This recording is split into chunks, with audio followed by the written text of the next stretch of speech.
everybody. It's the first day of September in this incredible year, 2020. I'm Hank Linderman, and I'm so glad you're here. You're looking at a view of lovely Falls of Rough. I think you can see the hammock, and I think you can also hear one of my neighbors is clearly doing some clearing of brush. I have a good idea who it might be. She's a hard-working person, and she cleans brush all the time. She's always working. So anyway, I'm glad to be here. Hope you all are doing okay. Sometimes that's about the best we can expect. I'm Hank Linderman. I'm running for Congress here in Kentucky's 2nd District. That's from just south of Louisville on down to Bowling Green and Owensboro across to Danville. Thank you all for being here. This is Getting Angry. As we all know, this is all about getting control of yourself when you want to be angry. And I think we've all got lots of reasons to be angry. We're also just exhausted about this. Now, normally, by the way, we would have Dr. Greg here today. Greg Adams, good Dr. Adams, ask Dr. Greg. And I suggested to him maybe he needed a week off. I don't want to overload him. And he said, one of the things we're going to have to talk about is physician fatigue, overworked physicians. And I think so we want to send our good thoughts out to Dr. Greg and hope he's hanging in there. But this is obviously very, very difficult. Mary Richardson is here. Billy McNichol is here. Cindy Braun is here. Mary, let's see, Barbara Tichy is here. I'm so glad you all are here. Of course, you all know to share. Makes a big difference. You know, yesterday we've had the biggest day we've ever had.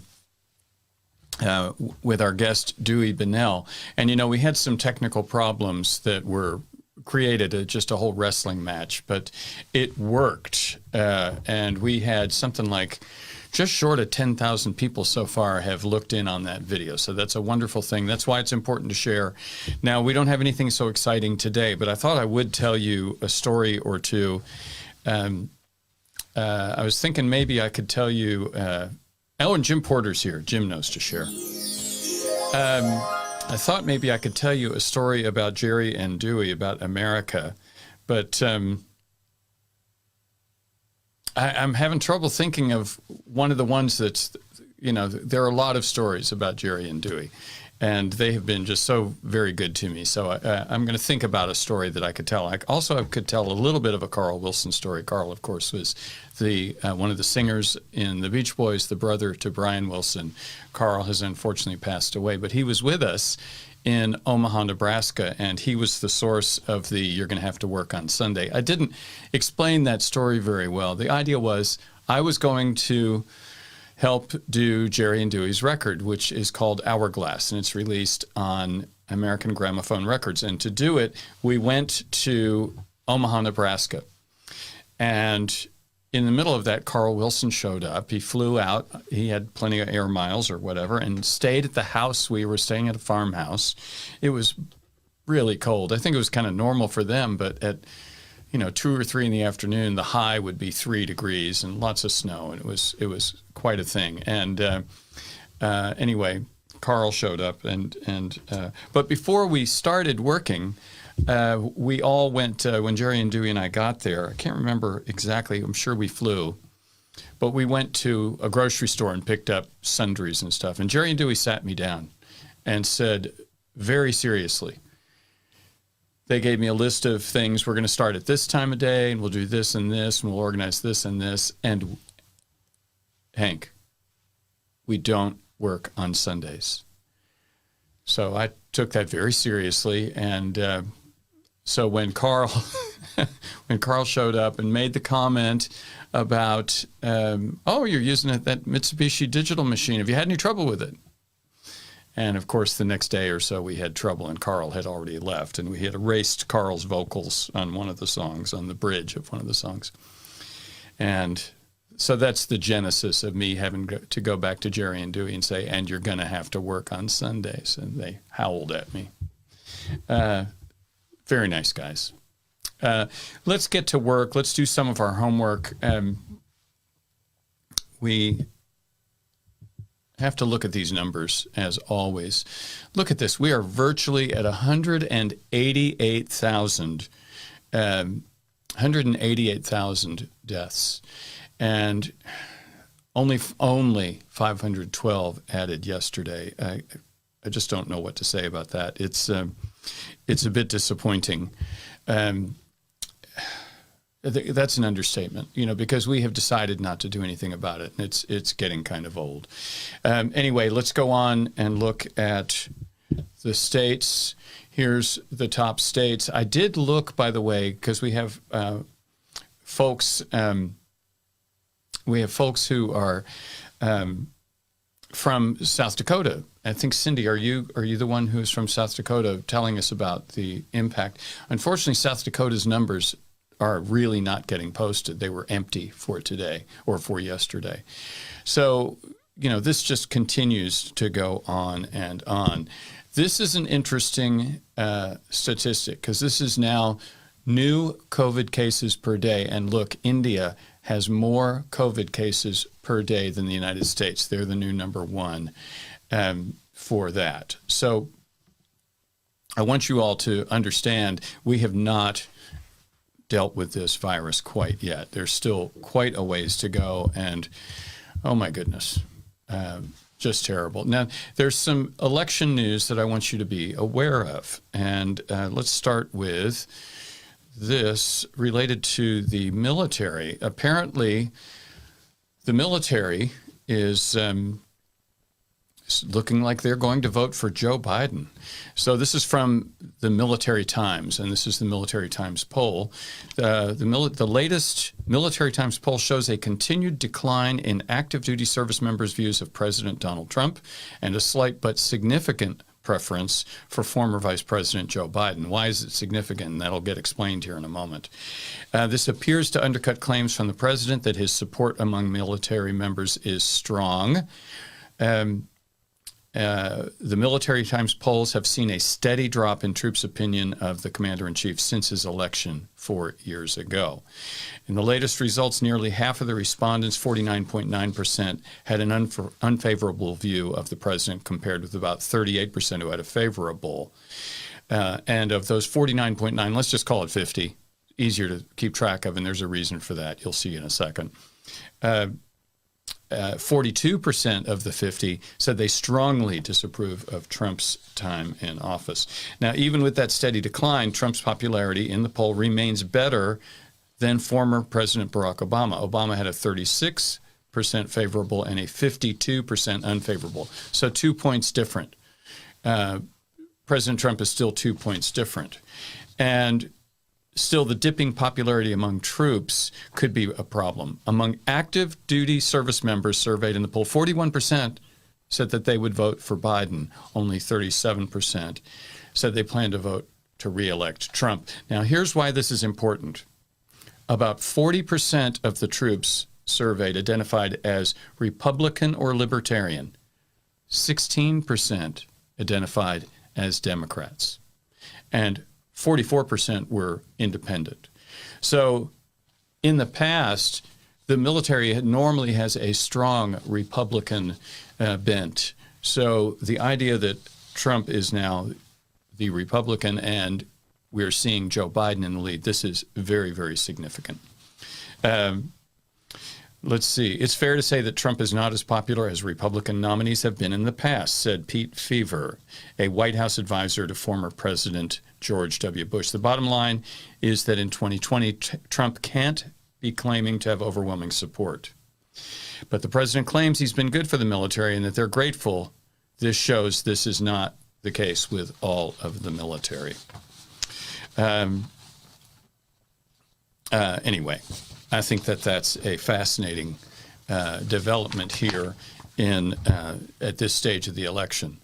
Let's move on. I'm just going to briefly talk about this next story, which is this is from the Bulwark, and what they're discussing is what we're seeing, the tendency of protesters are now being joined by right-wing militia groups, and they are confronting each other, and that's ended in tragedy twice already. I believe someone from a right-wing militia group or just someone who was part of a Trump parade in trucks got shot and killed. Before we go any further, people, stop shooting at each other. There's no need for that. Please, no shooting at each other. And that applies to the police as well. We don't need to shoot each other. I'm against all of this violence, and I think all Democrats are as well. We also, of course, had a 17-year-old in Kenosha, Wisconsin, who showed up in response to a Facebook request from a militia group come out, and he shoots into a crowd and hit 3 people and killed 2 of them. I just don't know, how is that young person's life going to be better from here on out? Murdered 2 people. Now, President Trump is sticking up for him, which is really disingenuous at best, but I think it's really, really terrible and really inappropriate. There shouldn't be any of this. Hey, my buddy Chris Pritchard is here. Chris, do us a favor and share. Chris and I went to high school together. Well, actually, we didn't, but we have mutual friends from high school. That's a confusing story. We'll talk about that some other time. I'm going to move on to 2 final big things that I think are very, very important. First is a story that I want you to read. This is at the Bulwark, and it's called "This is the End." This is a very, very important story. And so I please beg you, go to the Bulwark. I'll say this ahead of time. The Bulwark is a conservative website. They're very conservative. And I don't know about this particular author, but the idea that this is a featured story on the Bulwark should tell you. I'm going to read a bit from it. The author is Nathaniel Zelinsky. Until this election, I've never felt as if everything was on the line, that if my preferred candidate lost, something devastating and irrevocable could occur. In the past, when I met people who felt this way, their mindset puzzled me. How could my conservative friends seriously have believed that 4 years of a Hillary Clinton administration could somehow end America as we know it? How could my liberal friends really have thought that Mitt Romney's presidency could do the same? This impulse always seemed like a naivety that prized an artificially short-term view over the longer arc of American history. Believing in liberal democracy means accepting a very particular bargain, that if your team loses, and they will lose some, they'll win others, that by and large the world won't end either way.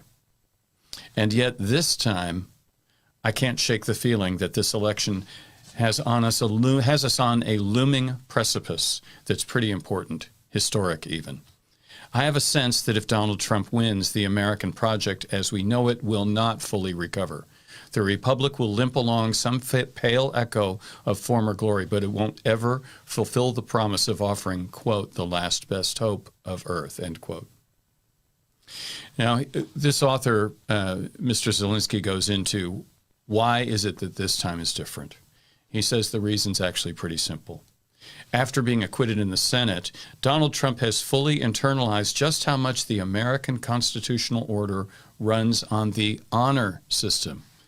And Donald Trump couldn't care less about honor. So he's willing to torch the basic bargain of liberal democracy just to get reelected. He's openly mused about postponing the election.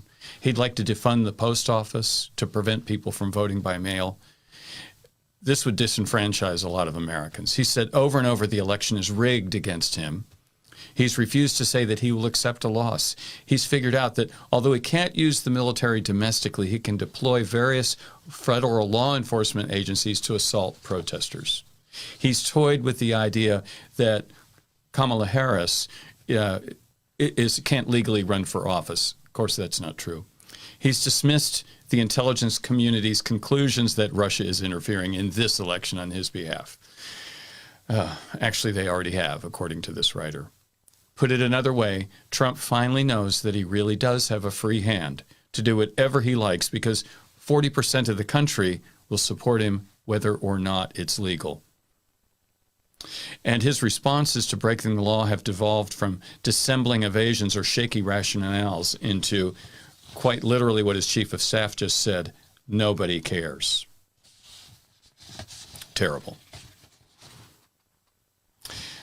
That's where we're at. President Trump really does have no honor, and we know this. We know that that's the way he is. We know that he will lie, cheat, and steal, and if he gets caught in anything, he'll just change the subject. He'll change the story, and we know that that's how that will work. You know, the title of today's get-together, I said, was The Election Starts Today. You know, those of you that have been with me through this process, we've been pretty focused on it for months and months and months. We've been going live on Facebook, I think, for 6 months now. I'm not sure. We've been going for quite some time. And so we have been rather focused on the election, but most Americans don't. Barbara wants me to push the damn button. I know. And I have to get Chris Cabali in here, too. Now wait just a damn minute. You're right. But really, for most Americans, the election really hasn't started yet, either because they've been caught up in their lives or whatever is going on. For various reasons, they have not paid attention. And that's going to start to change. That changes as of today. It begins as of today. And there's so much that needs to be done. And we are up such a difficult circumstance. President Trump has something like $200 million ready to go when he pushes the button. And, you know, this is, who knows what he will say? Who knows what he will do? He will claim they've got a vaccine that works. They'll release a vaccine whether they believe it works or not, timed perfectly to give a little bit of hope and to take advantage of us all. This is the final story. To everyone who thinks Trump is a goner, he's just getting started. And that's really the sad news. This is from the Washington Post, I think from a couple days ago. And I'm going to let you look at this, but I think the current important thing to notice is, unfortunately for those of us who would like to get rid of Trump, the election is not being held today. If the election were being held today, looks like it would be over with. But this is only just beginning, and that is the point of this article. Also, like I say, in the Washington Post, I really would suggest you check this one out. The final line of it, "Get ready, America. The campaign starts now." And that's really what it's all about. There's going to be lots of work to do. And we've got a great long comment here I'm going to read really quickly. Stephanie says, yes, we could probably talk about American exceptionalism. But you know what I think is really important is we really have to avoid demonizing each other. And at the same time, we've got to criticize President Trump for what he's doing.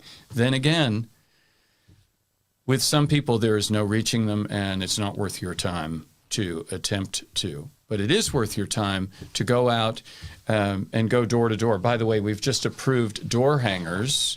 This is double the size they would be. One side would look like this. One side would look like that. Anyway, so we have door hangers that are going to be coming up that will be able to distribute door to door without actually having to meet someone at the door, without having to talk to them. They'll have rubber bands on them so they can be hung. Things like that. There's going to be events going on that'll be socially distanced. I understand there's one, looks like coming up in Hardinsburg on Thursday that I will be working to attend. Anyway, there are lots of ways to get involved. The easiest one is to contribute. So if you're able to contribute, it makes a massive difference. And you can find ours at hankforkentucky.com. And some of you contribute all the time. Barbara Ticci is just, she's the number one in terms of she has contributed the most often. Well, anyway, we are now, 63 days away from deciding what our country is going to become. And so all of you are going to need to get involved. Talk to your friends. Make sure they vote. You're going to have to be sure that you get your absentee ballot if you're not one of those that can show up in time. I want to warn you about one other thing. President Trump is going to probably do very well on the day of the election. And That's because his voters will come out and vote day of show, right? And Democrats' votes will be coming in for weeks and weeks. I think September 18th might be the first date of early voting for some places. And so what's likely to happen is that we'll see a huge run-up in the score early on for President Trump, and he will, of course, claim victory. Be prepared for that. It'll take about a week or so for the reality to sink in that the other votes will be counted and he'll be taken out. Don't be confused by that. That's going to be the story. He's going to claim that he's won. By the way, Congressman Mike Ward is commented to me, and he's made a not so subtle point. Hank, there's holes in these things. We're going to be able to hang them on doorknobs. Exactly. We'll also be able to use rubber bands because there's some kinds of doors it's tougher to. But yes, we're going to have 25,000 of these, and so we're going to need help putting them out. All right. Look, everybody, take care of yourselves. That virus is still out there. Keep your hands washed, wear the masks, be safe. Lots to talk about this week, and I'm going to be working on getting some more guests. But I really appreciate that you all are here every day. It helps keep me going, helps make a difference in my determination. It keeps me from getting so angry that I lose my cookies. That's the whole point. If we're going to get angry, we need to use that to build up our determination to do the thing that needs to be done, which is to show up and vote in November and get rid of this guy. All right. Thank you all for being here. I'll see you tomorrow.